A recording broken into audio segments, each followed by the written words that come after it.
Merci beaucoup Laura. Du coup, je suis Lucie Merlier, je suis maître de conférence au CETIL, donc au Centre d'énergétique et thermique de Lyon, et j'ai le plaisir et même l'honneur aujourd'hui d'animer cette conférence donc, de Lionel Soulac, qui est professeur des universités à l'INSA de Lyon, et donc qui effectue ses recherches au LMFA, qui est le laboratoire de mécanique des fluides et d'acoustique. Et ses activités portent principalement sur la modélisation des écoulements urbains, des écoulements d'air, avec la dispersion de polluants notamment. Il a était à l'origine et développé différents logiciels, notamment des logiciels qui sont utilisés aujourd'hui largement comme Cyrano. Et je pense qu'il va nous en dire plus sur tout ça lors de sa conférence, qui va démarrer tout de suite. Donc, Lionel, je t'en prie. Bien, bonjour à tous, bonsoir à tous. Merci à Laura, merci Lucie et merci au LabEx de m'avoir proposé de faire cette conférence que j'ai intitulée « Modélisation et simulation numérique de l'atmosphère urbaine, un dialogue entre la physique des écoulements et la richesse pluridisciplinaire des mondes urbains ». Donc, après une petite introduction, je vais essayer de vous expliquer, de vous présenter un petit peu ce qu'est la mécanique des fluides, ce qu'est la mécanique des fluides appliquée à l'atmosphère urbaine, pour vous présenter ensuite quels sont les outils de recherche qu'utilise le modélisateur de l'atmosphère urbaine. Et vous verrez qu'il y a différents types d'outils qu'on met en œuvre. Pour enfin vous présenter quelques projets que j'ai eu l'occasion de mener ou auxquels j'ai participé, pour mettre en évidence peut-être que même si la discipline comme la mécanique des fluides semble extrêmement, on va dire, pointue et monodisciplinaire, en fait, le fait de l'appliquer dans un sujet comme la ville nous amène à échanger avec beaucoup de disciplines et ça s'inscrit vraiment dans la logique et dans la philosophie de IMU. Juste pour compléter la petite présentation qu'a fait Lucie, simplement pour évoquer que tout ce que je vais présenter, ce n'est pas juste mon travail, mais c'est aussi le travail de toute une équipe. Donc, j'ai listé ici quelques-unes des personnes qui ont beaucoup contribué pour produire les différents résultats que je vais vous présenter. Alors, en introduction, l'atmosphère au sein de la ville, c'est un milieu qui fait le pont entre beaucoup de choses et qui intervient dans énormément d'activités humaines. Pour l'illustrer, je suis allé sur le site du Progrès et j'ai pris quelques news, certaines très récentes, qui datent d'il y a quelques jours. Cette pollution de l'air qui tue, pourquoi les enfants pauvres sont plus touchés par la pollution de l'air, le climat à Lyon en 2050, les prévisions inquiétantes, le réchauffement climatique à Lyon, il faut planter plus et mieux, la raffinerie de Feyzin, torchère activée a provoqué un épais dégagement de fumée, ou encore, il y a quelques années, un exercice de décontamination après un attentat au gaz sarin à Lyon. Le point commun entre toutes ces news, certaines un peu alarmistes, c'est l'atmosphère. L'atmosphère parce que c'est un vecteur naturel, l'air se déplace, l'air occupe toute la place qui est disponible à lui, donc il va se déplacer dans la ville, il va faire le lien entre les différentes activités humaines. Et à travers ça, ce milieu qui est l'atmosphère constitue un objet qui permet de faire le pont entre différentes disciplines. Parce qu'au-delà de la météorologie, la mécanique des fluides, qui vont être le cœur de l'étude de l'atmosphère, travailler sur l'atmosphère, c'est travailler sur la santé, sur l'épidémiologie, sur la sociologie, pourquoi les enfants pauvres sont plus touchés par la pollution de l'air, des questions économiques, de géographie, de transport, d'urbanisme, d'architecture. Est-ce que c'est utile de mettre des arbres pour limiter le réchauffement climatique, de trafic routier, d'émissions, de biologie, de matériaux qui vont constituer les surfaces et qui vont intervenir dans les échanges de polluants, dans les bilans énergétiques et thermiques de la ville, l'analyse des risques, la gestion de crise, l'aide à la décision, et puis aussi un certain nombre de disciplines un peu plus fondamentales comme les mathématiques, les statistiques, la chimie, la physique, l'informatique, la géomatique, l'imagerie, ou encore tout ce qui concerne les mesures et les capteurs. Et donc, travailler sur la mécanique des fluides de la ville, c'est travailler en lien avec l'ensemble de ces disciplines. Alors, qu'est-ce que c'est que la mécanique des fluides urbaines? Peut-être avant ça, qu'est-ce que c'est que la mécanique des fluides tout court? La mécanique des fluides, je vais l'illustrer à travers tout un ensemble d'activités que l'on mène au sein du laboratoire de mécanique des fluides et d'acoustique, qui est le laboratoire auquel j'appartiens. Ça s'applique à l'environnement, mais aussi à la santé, à l'industrie, aux procédés, au transport. Et à travers les quelques images que j'affiche maintenant, on peut voir toute la diversité. Je ne veux pas toutes les lister, mais simplement peut-être quelques-unes, tout ce qui va concerner les écoulements hydrauliques, donc les écoulements dans les rivières, dans les canaux, évidemment tout ce qui va être pollution atmosphérique, j'y reviendrai, les écoulements biologiques avec l'étude de ce qui se passe dans les vaisseaux sanguins, l'écoulement dans les artères, dans l'industrie à travers, par exemple, l'étude du plasma dans le réacteur ITER, des phénomènes de mélange entre des liquides, des gaz, le bruit, l'acoustique, tout ce qui est génération du bruit et propagation du bruit dans les écoulements. Et enfin, tout ce qui va concerner les transports routiers. Hein, on voit l'image de l'étude de l'aquaplaning sous un pneu, et puis tout ce qui va concerner l'aéronautique avec une activité autour des moteurs d'avion et de la propulsion aéronautique. Donc la mécanique des fluides, c'est tout ça. La mécanique des fluides urbaines, c'est l'application de cette discipline qui est l'étude du mouvement des fluides, du mouvement des gaz et notamment du mouvement de l'air, à cet air qui se déplace en ville. Et ça va permettre d'étudier beaucoup de choses, d'étudier les effets du vent, comment le vent se déplace en ville avec des problématiques de confort. Est-ce que telle architecture va créer des canalisations du vent qui vont faire que c'est désagréable de rester assis sur un banc au pied d'un immeuble? Est-ce que ça va induire des forces sur les bâtiments qui sont susceptibles de créer des dommages, des problèmes de thermique, de microclimat? Est-ce que la ville est un lieu où il va faire chaud? De quelle manière? Quelles sont les configurations qui vont être favorables à ça? Les problématiques de bruit, les problématiques de qualité de l'air, évidemment, qui est un peu plus mon cœur de recherche, avec quelques illustrations sur ces images, avec par exemple la différence entre un air plutôt sain et plutôt pollué sur la ville de Pékin, les nuisances associées à la pollution de l'air, que ce soit des nuisances sur les bâtiments, sur les impacts sur l'activité biologique, hein, avec le cas de cette espèce de papillon qui s'est adapté à la noirceur des bouleaux et qui a changé de couleur pour rester plus furtif sur les bouleaux. Et puis, toutes les problématiques de risque, hein, le transport d'espèces toxiques et polluantes, que ce soit d'origine accidentelle, technologique, mais aussi, malheureusement, d'origine terroriste. Donc, la mécanique des fluides urbaines, c'est l'étude de tous ces phénomènes.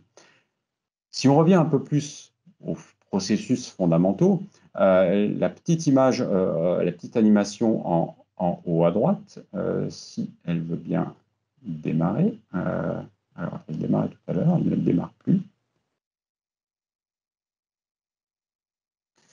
Alors, j'espère que les suivantes vont marcher. On va juste, hop.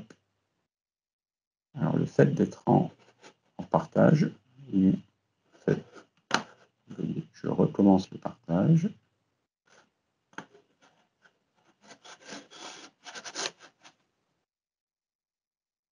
Voilà, excusez-moi. Donc, vous avez sur cette petite animation une illustration de ce qui se passe plus en détail.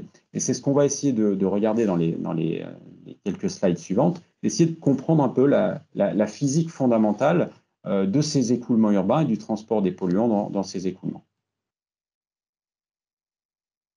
Donc, la mécanique des fluides, c'est l'étude du mouvement des fluides. Les mouvements des fluides, c'est des déplacements, mais c'est des déplacements qui peuvent être caractérisés par la présence de beaucoup de structures tourbillonnaires, de structures qu'on va qualifier de turbulentes, et qui vont être extrêmement favorables au mélange des polluants. Quand on rejette des polluants dans un gaz ou dans un liquide, en tout cas dans un gaz comme l'air, ils vont avoir tendance à se disperser. Et c'est illustré sur cette image par le fait que la place qu'occupent ces polluants augmente, s'étale au fur et à mesure qu'on s'éloigne de la source de polluants.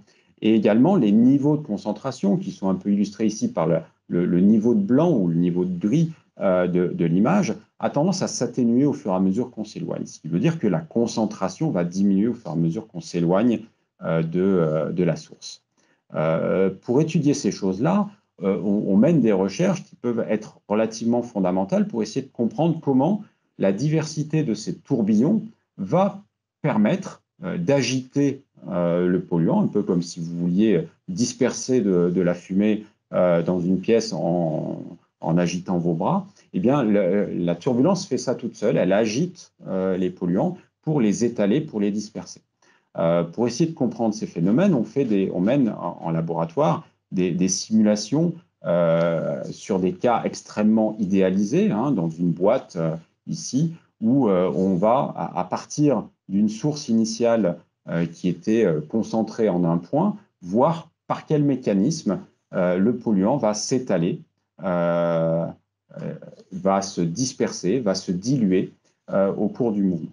Et à partir de cette connaissance assez fine de la dispersion des polluants dans des cas aussi simples, on va être capable de reconstituer le comportement d'un panache. C'est ce qu'on a essayé d'expliquer sur l'illustration sur la gauche. Hein.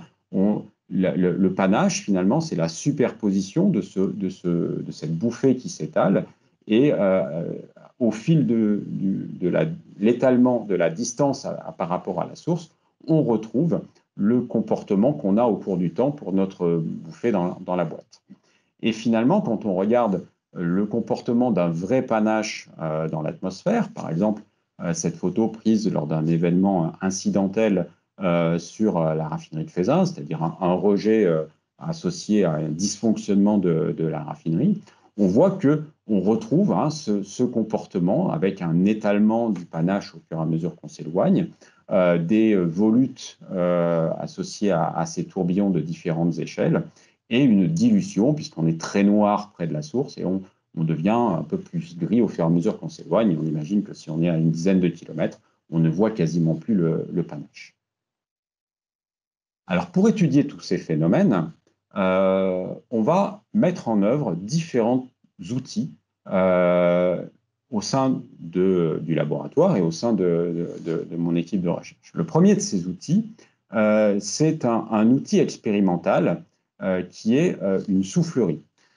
Quand on fait de la science, on aime bien pouvoir remonter à des problèmes plus simples, travailler dans des conditions un peu plus contrôlées, de façon à pouvoir mieux maîtriser les paramètres de notre étude, mieux maîtriser les conditions de l'expérience, de façon à ce qu'elle soit d'une part davantage reproductible et plus facile à interpréter pour en tirer des conclusions ou développer des modèles ou des logiciels. Et c'est vrai que l'atmosphère, c'est la réalité, mais l'atmosphère est complexe parce que la météo change tout le temps, il y a énormément de paramètres qui sont en jeu, et du coup, même si les mesures de terrain sont extrêmement utiles, elles sont complexes et coûteuses à réaliser et complexes à interpréter. Donc, une alternative, c'est de travailler en laboratoire dans des souffleries. Qu'est-ce que c'est une soufflerie? C'est un grand tuyau, celle dont on dispose au laboratoire, sur le site de l'école centrale. C'est une soufflerie qui fait 25 mètres de long, qui fait 2 étages. Donc, vous voyez, par rapport à une personne, c'est quand même un gros équipement. Donc, on a un ventilateur dans la partie supérieure qui va nous créer un mouvement. Et dans la partie inférieure, c'est une veine d'essai qui fait 3,60 m de large, 2 mètres de haut et 14 mètres de long. On peut tenir à l'intérieur debout. Et on va placer dans cette veine d'essai une maquette à échelle réduite, évidemment, de la zone qu'on veut étudier, et puis on va souffler dessus, on va reproduire l'effet du vent sur cette maquette, de façon à pouvoir étudier soit la modification du vent par des obstacles, soit le transport des polluants sur cette maquette. Donc si par exemple on s'intéresse à étudier l'effet de la végétation en milieu urbain, donc là c'est une vue du cours Franklin Roosevelt, hein, pour voir qu'est-ce que ça change sur le confort piéton, qu'est-ce que ça change sur la dispersion de polluants, qu'est-ce que ça peut changer éventuellement sur la thermique, eh bien on va placer en soufflerie une configuration qui ressemble à une configuration urbaine avec des bâtiments un petit peu idéalisés, un quartier un petit peu idéalisé. On va placer dans une zone particulière des petites maquettes d'arbres de façon à pouvoir représenter l'effet à échelle réduite de ces arbres. On voit ici deux étudiants qui positionnent la maquette. On voit également un bâtiment à gauche qui est transparent. C'est un bâtiment qui est équipé de capteurs de pression notamment pour évaluer comment la présence des arbres va modifier les pressions autour du bâtiment. Ça a une importance en termes de ventilation du bâtiment, en termes d'effort aussi sur la structure du bâtiment.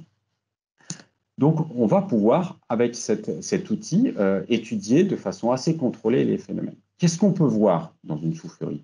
On peut d'abord visualiser qualitativement les écoulements.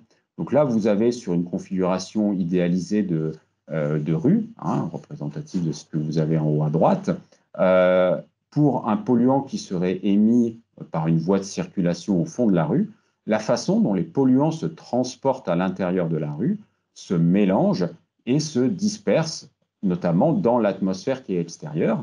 On voit que ce n'est pas du tout un processus qui est bien continu, c'est un processus assez instationnaire, avec des tourbillons qui vont jouer un rôle de venir prendre du polluant dans la rue pour l'évacuer à l'extérieur et amener de l'air frais dans la rue.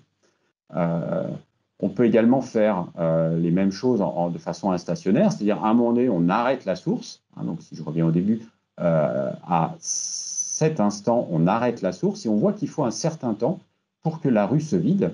Et cette information sur le temps qu'il faut pour que la rue se vide va nous renseigner sur l'efficacité de l'échange au sommet de la rue, entre la rue et l'extérieur. On peut également faire des mesures plus quantitatives de la concentration, par exemple, qui est représentée ici par le champ de couleurs et par les valeurs numériques que vous avez sur la figure. Donc on voit que ce tourbillon va créer une pollution qui est plus forte du côté du bâtiment à l'amont, hein, parce que la recirculation, le tourbillon transporte les polluants vers l'amont. Et si on change le rapport entre la largeur et la hauteur de la rue, bien on voit que ça change un peu la physique des phénomènes. Donc on a par cet outil une capacité à étudier des phénomènes de façon assez fine.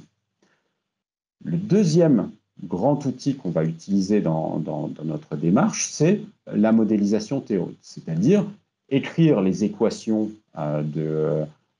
mathématiques qui vont piloter un phénomène, les résoudre de façon à avoir un modèle simple pour décrire les choses. Par exemple, dans notre exemple de l'échange entre une rue et l'extérieur, on peut représenter le bilan de polluants sur le volume de la rue par une équation que je ne vais pas détailler ici, ce n'est pas du tout l'objet, hein, ce sera la seule équation de ma présentation, mais simplement pour vous montrer que voilà, on peut écrire mathématiquement des équations, les résoudre et venir confronter notre modèle à l'expérience, ce qui nous permet en particulier d'extraire des paramètres importants qui seront utiles dès qu'on voudra modéliser des choses un peu plus complexes dans des outils de simulation numérique. Puisque, effectivement, la troisième approche que l'on met en œuvre, c'est la simulation numérique. Et là, pour illustrer la simulation numérique, je vais prendre un autre exemple qui est si on voulait simuler le cas de l'incendie de Notre-Dame, c'est-à-dire ce feu qui s'est produit sur le bâtiment et le panache de fumée qui s'est dégagé de l'incendie. Alors, je vais basculer pour avoir quelque chose d'un petit peu plus interactif sur le logiciel que l'on a développé au sein du LMFA et qui permet de faire ce genre de choses.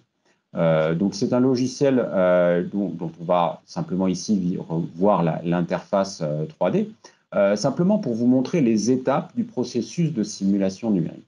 La première étape du processus de simulation numérique, c'est d'identifier la zone sur laquelle on veut travailler. On ne va pas pouvoir simuler la Terre entière, ça va être trop coûteux en temps de calcul si on veut le faire avec une résolution fine qui va permettre de prendre en compte les bâtiments. Donc on va être obligé de travailler sur une zone limitée. Et sur cette zone limitée, on va utiliser une maquette numérique qui va nous permettre de représenter les bâtiments. Comme vous le devinez sur cette représentation, on est obligé de faire des simplifications. Alors là, les simplifications ont un certain niveau d'approximation. On peut aller un peu plus loin dans le détail. Plus on va aller loin dans le détail, plus ça va être coûteux en temps de simulation. Donc il y a un compromis à trouver. Donc coûteux en temps de simulation, ça veut dire que nos ordinateurs vont tourner plus longtemps et vont devoir être plus puissants pour faire des calculs qui prendraient en compte la forme des toiles, le détail des arbres, etc. Donc là, on a choisi ce niveau de détail. Et une fois qu'on a fait ça, on va devoir découper notre domaine. Alors, pour l'instant, vous ne voyez que le sol. En réalité, notre domaine, c'est une boîte. On est obligé de s'arrêter quelque part. Donc, on a une sorte de boîte qui entoure notre domaine. Et cette boîte, on va la découper en plein de petites cellules. Donc, vous devinez le découpage, ce qu'on appelle un maillage, avec des cellules qui sont ici plutôt triangulaires. Et si on zoome à l'intérieur, on va pouvoir aussi avoir sur les bâtiments et sur le sol le détail. Donc, vous voyez que lorsqu'on se rapproche des bâtiments, on a des cellules qui peuvent être assez petites, de l'ordre du mètre, voire moins, pour représenter tous les détails de la géométrie. Il faut avoir conscience que là, je ne représente que le maillage de la peau du domaine. En réalité, c'est en 3D à l'intérieur aussi, comme une cage à poules, que l'on a un maillage de l'espace. À partir de là, on va être en mesure de faire une simulation. Donc, ça suppose de résoudre des équations de la mécanique des fluides, d'utiliser des méthodes d'analyse numérique pour faire tout ça. Et une fois qu'on a cet outil, on va l'alimenter en disant que, par exemple, on veut étudier une condition météorologique qui correspond à cette direction du vent. Donc, on a un vent qui va souffler sur notre domaine. Et une fois qu'on a fait notre simulation, qui peut prendre quelques minutes à quelques heures, voire parfois plus selon le niveau de détail de la simulation, on va obtenir, en sortie de notre modèle, un champ d'écoulement. Un champ d'écoulement, qu'est-ce que c'est? C'est comment le vent est déformé, dévié par les bâtiments. On voit très bien ici sur cette figure, par les sortes de petits traits bleus qui épousent le mouvement du fluide, comment le fluide est canalisé le long de la Seine pour passer entre l'île Saint-Louis et l'île de la Cité, comment il est canalisé dans les rues, mais pas seulement canalisé. Dans certaines rues, vous pouvez voir, deviner ce phénomène de recirculation que j'évoquais tout à l'heure, de tourbillon qui va se former et qui va avoir tendance à piéger les bâtiments, les polluants entre les bâtiments. On a la même chose dans des cours intérieurs. Donc, on voit toute la complexité des écoulements urbains et c'est donc ces simulations qui vont nous permettre de représenter tous ces phénomènes de complexité d'écoulement. Une fois qu'on a fait ce calcul d'écoulement, on va être en mesure d'étudier la dispersion de polluants, c'est-à-dire de regarder comment les polluants vont pouvoir être transportés par ces polluants. Donc, il va falloir identifier des sources. Donc, on va avoir ici, on a choisi de mettre une source, on a fait quelque chose d'assez basique, un rectangle pour représenter l'incendie donc le rectangle que vous voyez ici, qui représente l'incendie sur le toit de Notre-Dame. Et à partir de ce rectangle, on va utiliser une dispersion basée sur des particules qui va nous permettre de représenter par un nuage de particules les polluants. Alors, la représentation par le nuage de particules vous paraît peut-être un petit peu abstraite. Alors, on va la remplacer par un vrai nuage. Donc, on a ici une vraie enveloppe du nuage de polluants qui monte. Donc là, c'est ce on verrait. Simplement, on l'a mis en rouge pour qu'on voit un peu mieux que de la fumée noire. Mais on a une simulation du nuage de polluants. Mais on ne voit ici qu'une partie du nuage. En réalité, la pollution ne s'arrête pas à cette limite du nuage. Ce nuage représente simplement la zone à l'intérieur de laquelle la concentration est au-dessus du seuil à partir de laquelle on la voit. Mais en réalité, la concentration, elle va beaucoup plus loin.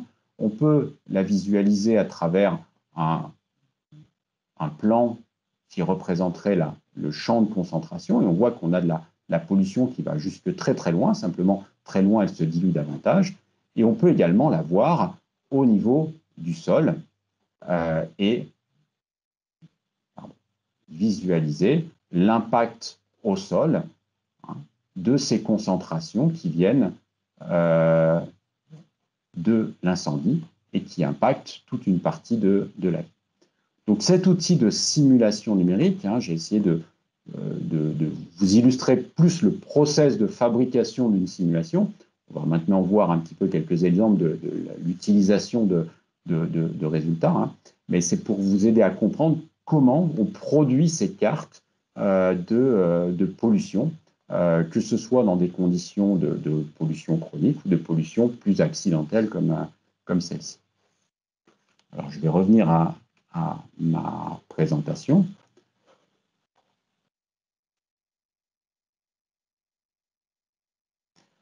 Pour maintenant aborder quelques projets de recherche qui tournent autour de ces thématiques et en essayant de mettre en lumière le fait que ce n'est pas uniquement de la mécanique des fluides, parce que quand on fait de la mécanique des fluides pour étudier la pollution atmosphérique, eh bien, on est obligé de se connecter, de se brancher finalement à pas mal d'autres disciplines, d'autres collègues, d'autres entités, d'autres organismes, parce que la pollution, elle vient de quelque chose, elle vient de sources, donc des sources d'émissions, donc ça peut être du trafic, ça peut être de l'industrie, ça peut être du chauffage.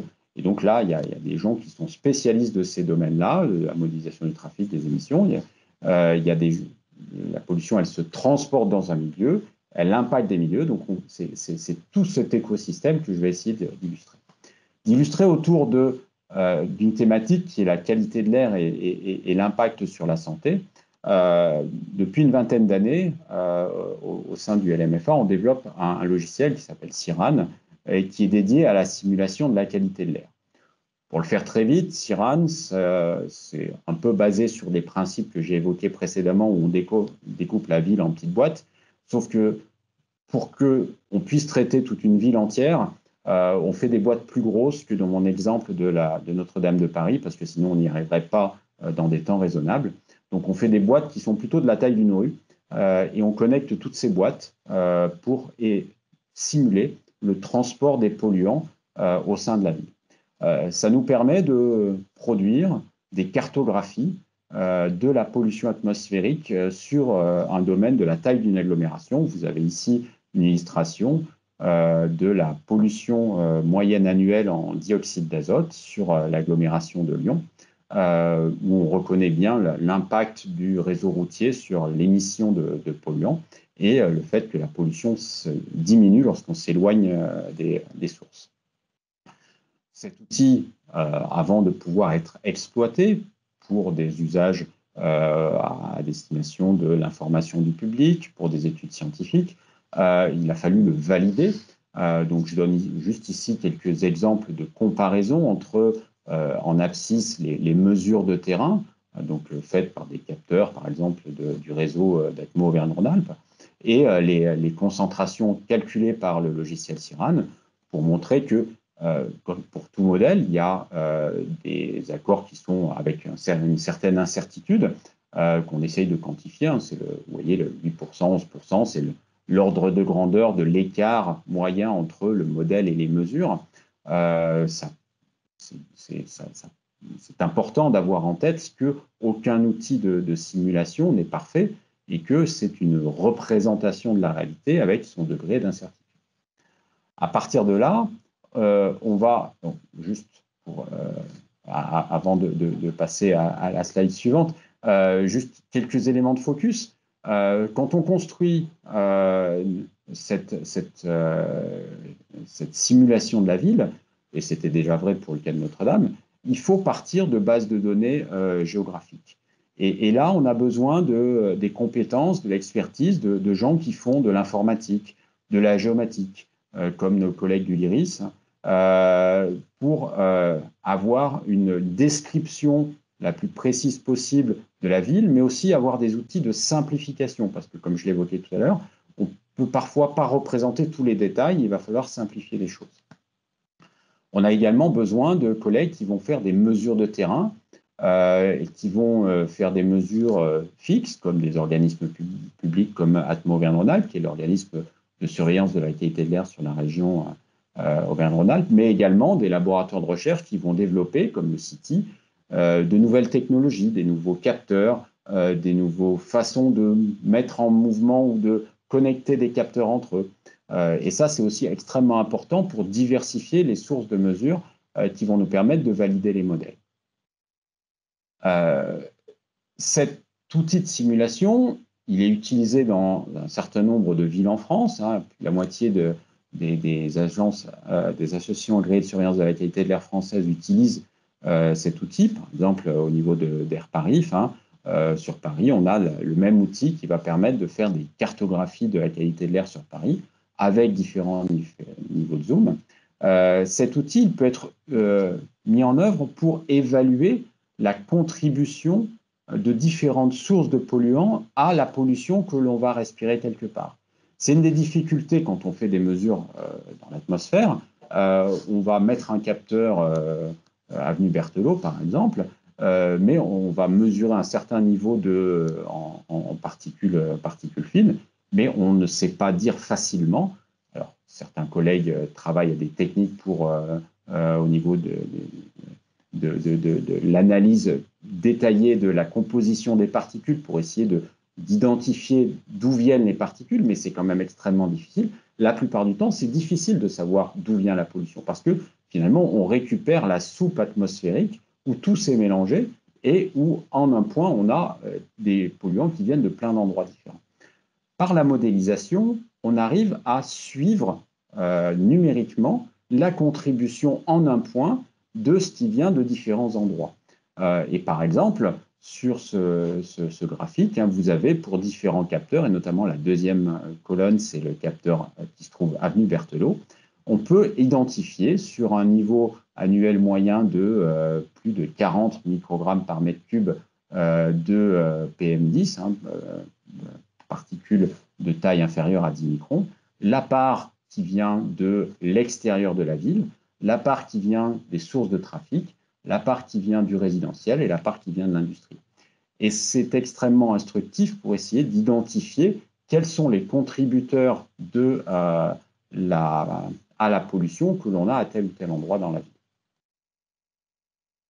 Bien évidemment, dans ces travaux autour de la contribution des sources, la contribution des collègues qui vont travailler sur la simulation du trafic, sur la simulation des émissions, comme nos collègues du site, va être extrêmement utile et extrêmement éclairante pour nous aider et compléter ces simulations.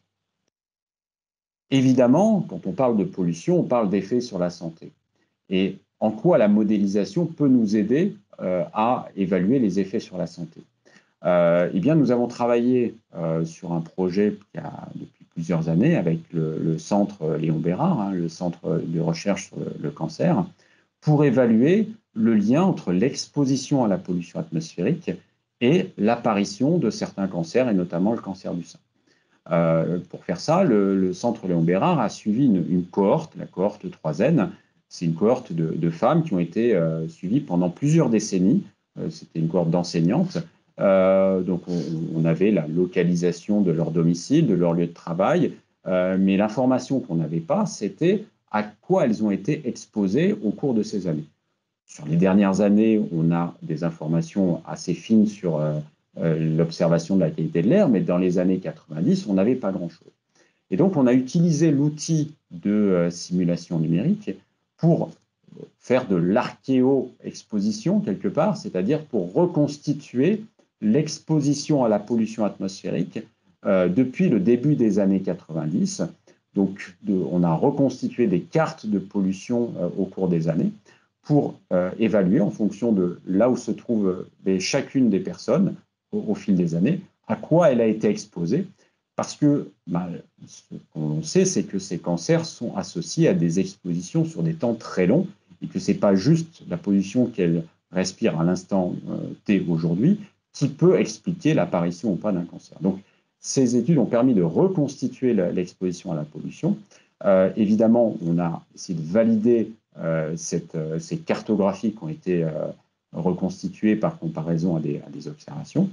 Et le résultat de tout ça, c'est de faire le lien entre finalement le niveau d'exposition auquel ont été exposées ces personnes pendant toute cette période, c'est-à-dire près de 30 ans, avec le fait qu'elles aient présenté un risque, ou qu'elles aient développé une forme de la maladie, de façon à identifier une forme de corrélation. Est-ce qu'il y a un lien ou pas entre l'exposition à tel ou tel polluant ou à tel ou tel mélange de polluants sur la période.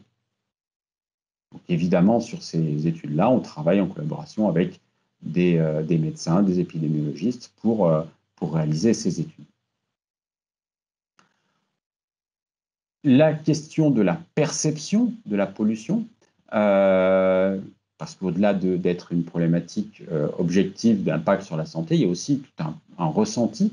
Et là, dans le cadre d'un projet au sein du LabEx Simu, le projet UrPolSense, on a utilisé cet outil de simulation qui est implémenté dans une application mobile qui s'appelle Air2Go, qui est développée par Atmo Auvergne-Rhône-Alpes, pour étudier comment des citoyens pouvaient percevoir la pollution par les informations auxquelles ils avaient accès pour se renseigner sur la pollution. Parfois, ils n'ont pas beaucoup d'informations, parfois, ils ont accès à des mesures, parfois, ils ont accès aux résultats des modèles.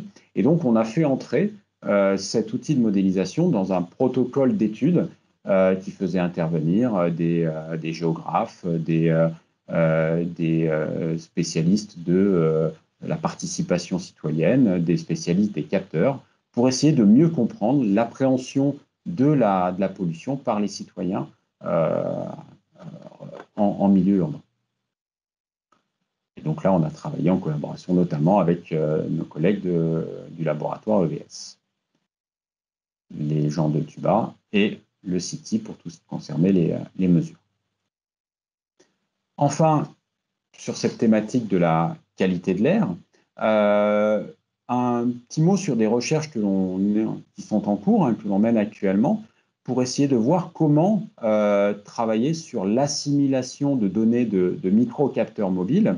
Vous savez que de plus en plus, les techniques de mesure de la pollution atmosphérique se miniaturisent et peuvent être maintenant embarquées, soit dans un véhicule, soit même par un piéton, et on va aller vers de plus en plus de mesures, de systèmes de mesures, et donc on a besoin de savoir comment utiliser ces mesures, sachant qu'elles se déplacent dans un environnement qui est quand même très complexe, et on a essayé d'illustrer ce processus-là à travers cette petite simulation. Donc, vous avez sur la gauche une animation qui montre l'évolution de la pollution atmosphérique au niveau d'un piéton sous l'effet du trafic routier. Donc, c'est un quartier de Londres, South Kensington, et on s'intéresse à la façon dont un capteur mobile qui se déplace dans ce champ de pollution qui évolue de façon instantanée perçoit la pollution. Donc, le véhicule qui se déplace, c'est le petit point noir que vous devinez peut-être, je suis avec ma souris, donc qui se déplace, donc ça pourrait être un cycliste qui a un capteur ou un bus qui se déplace et qui va faire le trajet représenté en en jaune. Et au cours de ce déplacement, il va mesurer la pollution. Et on va comparer avec ce que mesure le premier capteur, qui est le point qui se trouve ici, donc qui est l'information qui est représentée par le trait bleu sur ma courbe au cours du temps. Le deuxième capteur, qui est au niveau de l'intersection ici, hein, qui est représenté par le trait rouge. Et finalement, ce que voit le capteur qui bouge, c'est tout ça. C'est le trait noir, c'est-à-dire extrêmement de variabilité, parce qu'il se déplace vite par rapport au champ de pollution. Et donc, il va croiser des zones polluées, des zones moins polluées. Et donc, notre difficulté, et c'est l'objet de ces travaux de recherche, c'est d'essayer de comprendre comment utiliser cette information fournie par des microcapteurs pour remonter et compléter les modèles et faire ce qu'on appelle de l'assimilation de données, c'est-à-dire croiser des modèles et des mesures. Donc ça utilise beaucoup tout ce qui va concerner la science des données, le traitement des données, l'intelligence artificielle avec des méthodes de type réseau de neurones, hein, pour essayer de remonter à des informations qui amélioreront les modèles à partir des capteurs. Donc là, on travaille avec différents partenaires, des PME, le laboratoire City, des grands groupes industriels. Beaucoup de gens sont intéressés par l'utilisation de ces données de microcapteurs. Je vais, parce que je vois le temps qui tourne, passer rapidement sur simplement pour donner deux petites pistes sur deux autres sujets. Un premier qui concerne le risque terroriste en milieu urbain. On travaille dans le cadre d'un projet européen pour faire de l'aide à la gestion de crise en situation d'accident ou d'attentat en milieu urbain. Donc imaginons au centre de Paris des gens qui se trouvent en difficulté. On déploie des drones et des robots équipés de capteurs qui vont faire des mesures. Donc là, en l'occurrence, c'est des mesures de radioactivité qui vont remonter les informations au niveau du centre de commande et de simulation. On va faire tourner notre modèle pour produire à la fois des cartographies, mais aussi pour estimer la position de la source. C'est ce qu'on appelle de la modélisation inverse, c'est-à-dire qu'à partir des mesures, on va retrouver la source qui n'est pas forcément connue dans le cas d'un accident ou d'un attentat, identifier un périmètre de danger. On va même indiquer aux drones et aux robots où aller faire les prochaines mesures pour améliorer la simulation. Et on va produire des visualisations qui vont permettre, dans une logique de ce qu'on appelle la réalité augmentée, de projeter dans des environnements réels le champ de pollution calculé afin d'aider les primo-intervenants, les pompiers, la police, à visualiser où se trouve la pollution, parce que la pollution, notamment liée à la radioactivité, ne se voit pas. Donc, pour les aider à visualiser la pollution, pour identifier les zones à éviter, les zones où on peut circuler sans trop de danger, etc. Donc, capteurs, drones, robots, réalité augmentée, gestion de crise, aide à la décision. Et je terminerai par juste une perspective qui est le projet que nous avons initié il y a quelques mois avec le CETIL et donc l'MFA dans le cadre de l'Institut Carnot Ingénierie à Lyon pour développer des outils de simulation qui permettront cette fois non seulement de produire des cartes de pollution, mais aussi des cartes de température dans la logique d'aider à la quantification du phénomène d'îlot de chaleur pour identifier les conditions externes sur un bâtiment et pour faire des études de scénario pour comprendre quel est l'impact d'une végétalisation, quel est l'impact de telle ou telle solution technologique sur des matériaux de façade, sur des matériaux de revêtement, et quel est l'impact de la structuration de la ville, hein, les nouveaux, pour l'aide à la conception des nouveaux quartiers. Voilà, j'ai un tout petit peu débordé le temps. Toutes mes excuses. Lucie, je te laisse la parole. Merci beaucoup, Lionel. Ça marche. Du coup, on va passer maintenant à la partie discussion. Je voulais quand même prendre la parole pour commencer, pour te remercier vraiment pour cette présentation qui était vraiment très intéressante et très claire. Alors là, je me vois en grand sur l'écran. Je vais te mettre. C'est un peu troublant. Et du coup, grâce à cette présentation, où tu as notamment mis en évidence ton sujet principal d'étude, bien sûr, mais également tous les processus physiques et problématiques scientifiques qui se posent, et également tous les enjeux sociétaux associés, les liens pluridisciplinaires, les implications pratiques, qui sont aussi des choses qui vont vraiment guider un certain nombre de recherches au travers de l'activité que tu as développée toutes ces années dans ton équipe R, donc pour R, impact et risque, si je ne me trompe pas. Tu as pu mettre en évidence la complexité des écoulements et puis plus largement des problématiques de recherche avec l'importance de la complémentarité numérique expérimentale et puis également identifier des grandes familles d'approches pour étudier tous ces phénomènes urbains. Avec, ce que j'ai beaucoup apprécié aussi, c'était les ponts que tu as fait entre les approches recherche et finalement la réalité de terrain, parce que voilà, souvent des questions sont posées. Et du coup, je laisse maintenant la parole au public. Si vous avez des questions, vous pouvez lever la main. S'il n'y en a pas, j'en ai. Mais je vais laisser la priorité quand même aux questions. Gilles Gesquière, il y avait une question. Bonjour, vous m'entendez? Oui, très bien. Bonjour, merci pour cet exposé, c'était passionnant. Et surtout, un grand merci pour être mis à la portée de tous, même les personnes qui ne connaissent pas la simulation, parce que ça permet vraiment de comprendre le rôle que peut avoir la simulation, l'intérêt qu'il peut y avoir à avoir une simulation qui peut être guidée par la donnée, mais aussi guidée par des informations qu'on peut avoir en soufflerie. Je trouve que c'était vraiment très intéressant. Alors, j'avais des questions qui étaient plus liées, on va dire, aujourd'hui à des modèles. Tu peux couper ton micro. Mon son, là. Oui, j'ai pas de son. J'ai un écho, c'est pour ça.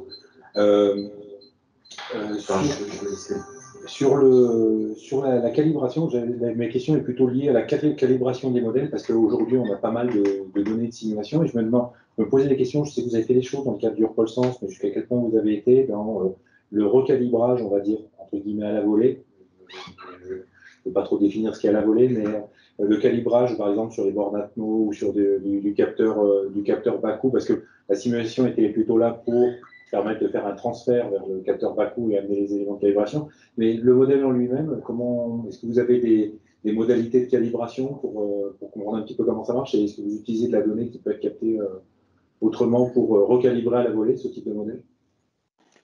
Alors, c'est tout l'enjeu que j'ai appelé l'assimilation de données. C'est une discipline qui existe depuis longtemps dans le domaine de la météorologie, puisque toutes les cartes météorologiques que l'on voit dans les médias sont recalibrées par rapport aux observations. Et c'est quelque chose que l'on fait depuis maintenant quelques années dans le domaine de la qualité de l'air. La difficulté qui se pose, c'est que, comme on l'a vu sur certaines cartes, la variabilité de la pollution sur une ville comme Lyon est extrêmement importante. Elle est conditionnée par chaque rue, donc c'est extrêmement variable dans l'espace. Et sur la ville de Lyon, sur l'agglomération de Lyon, il y a 16 points de mesure fixe du réseau Atmo-Auvergne-Rhône-Alpes. Donc 16 points pour corriger une carte aussi contrastée, c'est difficile. Donc on le fait, ça apporte des choses. Mais tout l'enjeu demain, et c'est ce qu'on a commencé avec les gens du City dans le cadre du Repol-Sens, c'est ce qu'on souhaite développer par l'avenir, c'est d'utiliser les microcapteurs, parce que les microcapteurs sont évidemment beaucoup moins chers, donc on peut espérer beaucoup plus nombreux, et donc ils vont nous permettre de compléter les réseaux de mesure fixes et de pouvoir effectivement faire cette correction, ce recalibrage, comme tu dis, en temps réel de la donnée. La difficulté des microcapteurs, c'est que comme ils sont moins chers, ils ont davantage d'incertitudes, ils dérivent dans le temps, bref, la mesure est moins fiable. Et en plus, c'est une information qui bouge quand ils sont mobiles, dans quelque chose qui est toujours en train de changer dans l'atmosphère, et c'est pas facile, et c'est un peu un des objets de la dernière recherche que j'ai évoquée, que de comprendre comment on peut venir faire un échantillonnage de quelque chose qui est tout le temps en train de changer, et quand même en tirer des informations utiles pour recalibrer les modèles à la volée. D'accord, merci. Il y a d'autres questions, je m'arrête là. Merci beaucoup. Et bravo, c'était vraiment super intéressant. Merci. Donc, effectivement, il y a 2 autres mains levées, donc Bernard Kaufmann et Jean-Yves Toussaint. Peut-être Bernard Kaufmann en premier. Alors, bonjour Lionel, ouais, merci beaucoup pour l'exposé qui effectivement a été extrêmement clair. Donc moi j'ai juste une petite question, et c'est une question quelque part de biologiste aussi. À quel point il y a une corrélation forte entre l'observation à une échelle 1/100e et l'observation à l'échelle 1 pour 1? Tu dois probablement avoir des effets de surface, des effets de capillarité, toutes sortes d'effets qui peuvent complètement, fortement changer les conclusions que tu peux tirer d'une approche à 1/100e. Alors, tu as parfaitement raison. Il y a énormément de précautions à prendre quand on travaille à échelle réduite et on ne peut pas tout faire. Donc, on sait que passer une certaine dimension des grandeurs, on parle de nombre de Reynolds dans notre discipline, un certain nombre de phénomènes sont relativement invariants et donc, pour la description de la concentration moyenne, on va reproduire correctement les choses. En revanche, dès qu'on va vouloir s'intéresser aux fluctuations fines, c'est-à-dire aux pics qu'on pourrait avoir, par exemple, lors d'événements accidentels, là, on va quelque part filtrer une partie des plus petits tourbillons et donc on va atténuer une partie du phénomène. Il y a autre chose qui est très difficile à faire en soufflerie, c'est tout ce qui vont être les effets thermiques. Donc la soufflerie va être utile pour représenter correctement les effets de bâtiments, les déviations, les perturbations par les bâtiments. Les effets thermiques ne sont pas impossibles à reproduire en soufflerie, mais sont beaucoup plus complexes à reproduire en soufflerie. Donc il y a effectivement beaucoup de précautions et on ne peut pas imaginer de tout faire en soufflerie, loin de là. Okay. Merci beaucoup. Merci beaucoup. Il y avait une troisième question de Jean-Yves Toussaint. Ouais, il y a... Ben, je l'ai coupé. Excusez-moi, on a un écho là. Je sais pas comment je coupe ça. Mais... On t'entend Sinon, bien. on peut prendre la question dans le chat peut-être et je la poserai. Vas-y, avec ton son.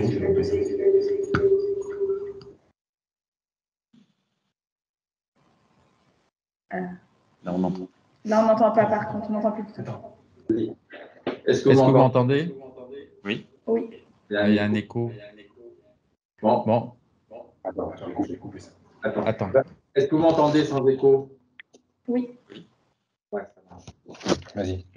Oui, donc, excusez-moi, ces interférences.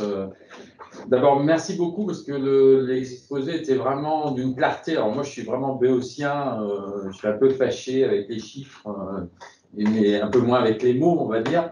Et la question alors, c'était vraiment facile à suivre, vraiment bravo, parce que je sais que c'est très compliqué tout ça, et ça permet aussi de percevoir vraiment ce que c'est cette situation, etc., vu de l'extérieur, et c'est plutôt très intéressant. Mais j'avais une petite question, c'est-à-dire qu'à chaque fois, ces modèles, ces simulations, elles montrent des états, c'est-à-dire elles représentent des états.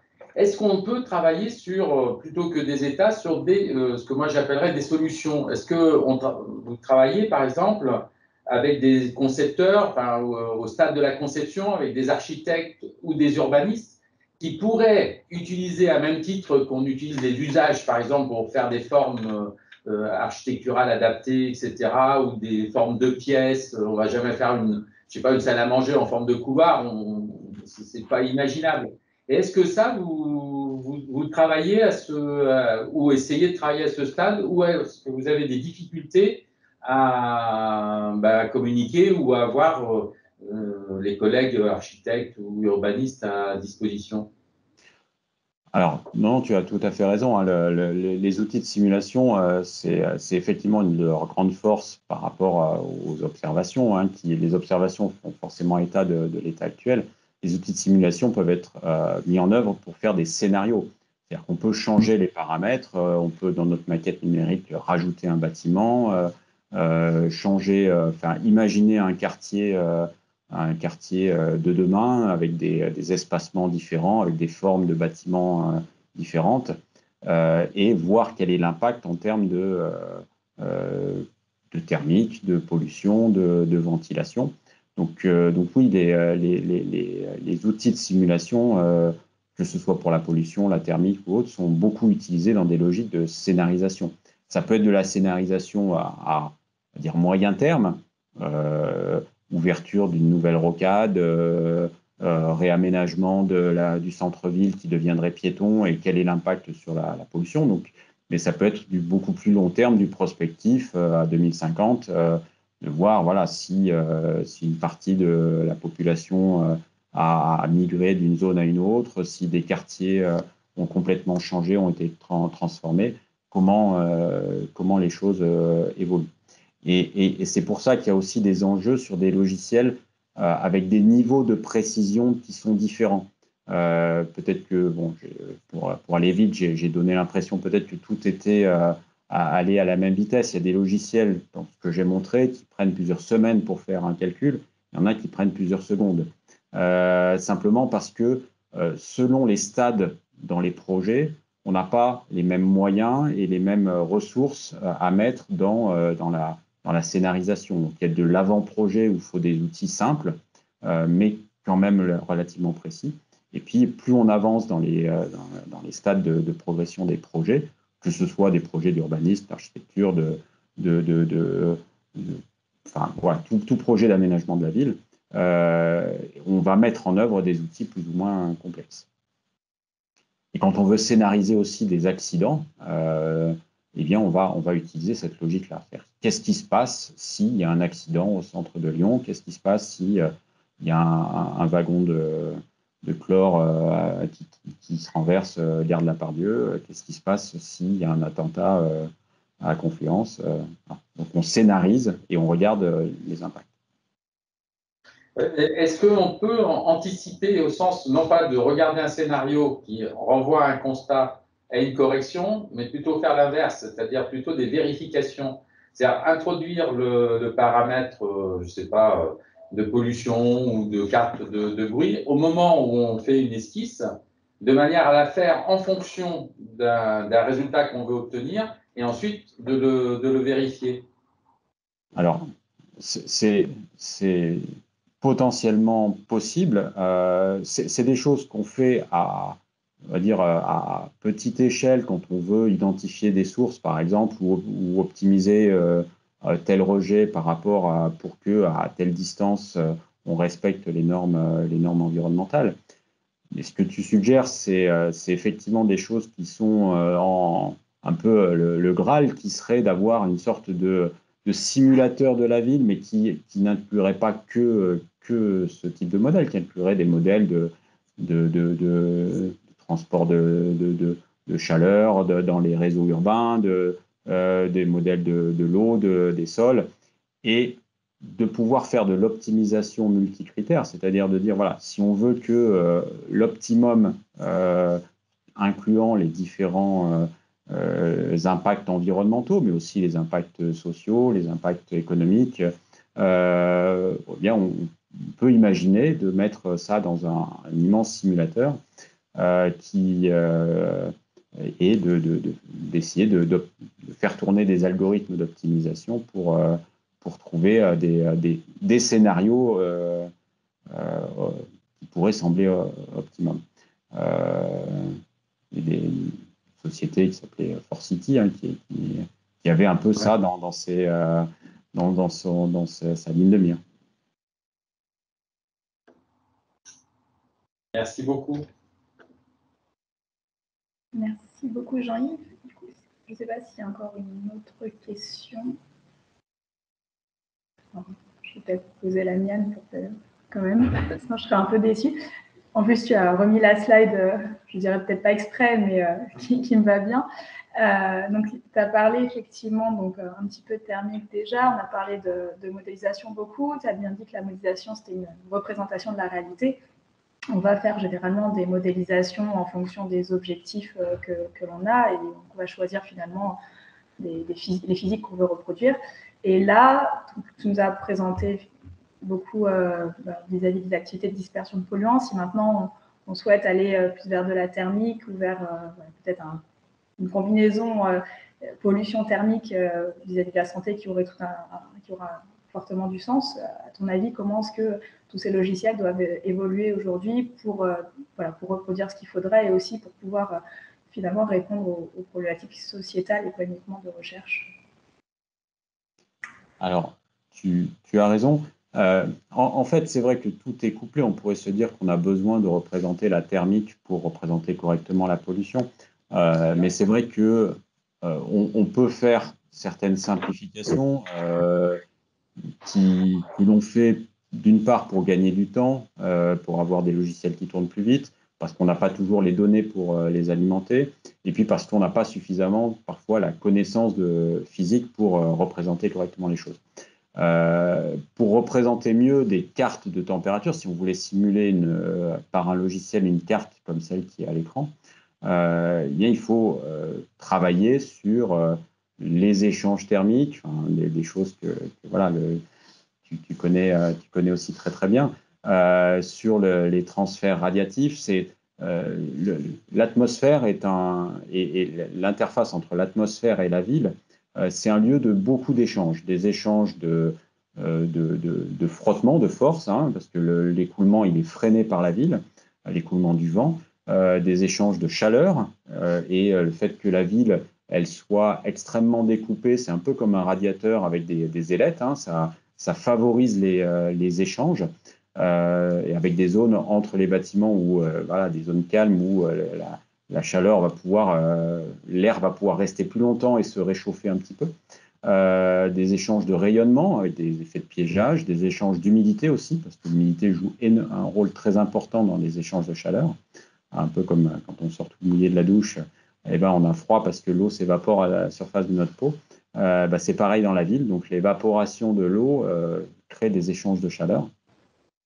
Donc voilà, il faut prendre en compte plus finement tous ces phénomènes parce que quand on parle de pollution, on parle en général de pollution qui avait des niveaux qui sont assez élevés. En température, on a des variations qui peuvent être assez fines et on peut être intéressé à des variations de quelques degrés, voire moins.